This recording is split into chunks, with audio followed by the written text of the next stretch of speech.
இந்த பகுதியில் நம்ம என்ன பார்க்க போறோம்னாக்கா, இந்த பேங்க் வந்து போடுற கிரிமினல் கேஸ். மெயினா வந்து இன்னைக்கு வந்து சைதாப்பேட்டை கோர்ட்ல ஒரு கேஸ் விஷயமா வந்திருக்கிறதுனால, இங்க இருந்து உங்களுக்கு நான் வந்து சரியான கிளாரிட்டி குடுக்குறேன்.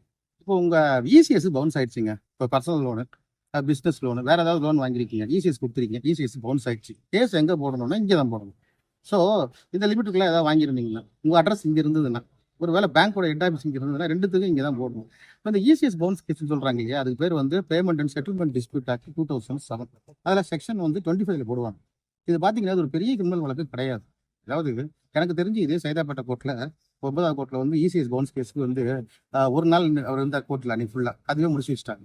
ஒரு நாள் காலைல இருந்து சாயந்தரம் வரைக்கும் கேஸுக்காக நின்னார். அவ்வளவுதான் தண்டனை. ஸோ தண்டனையே ஒரு நாள் நிக்கிறது தான் தண்டனையே. அதுக்கு 25 அதிகபட்சம் வந்து 2 வருஷம் 1 வருஷம் அதெல்லாம் கிடையவே கிடையாது.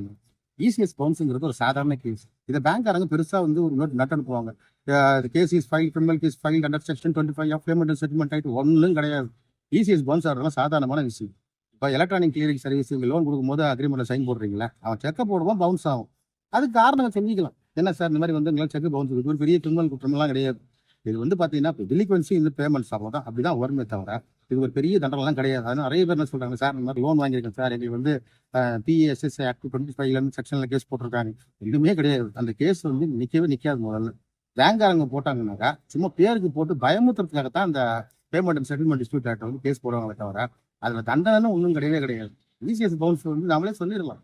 இப்போ டிஃபென்ஸ்ல என்ன சொல்லலாம்னா, சார் இந்த மாதிரி பேமெண்ட் கொடுத்தா வெளியூர் போயிட்டேன் கவனிக்கி பவுன்ஸ் ஆயிடுச்சு, அவள் தான் முடிச்சே வச்சுருக்காங்க அந்த கேஸ்.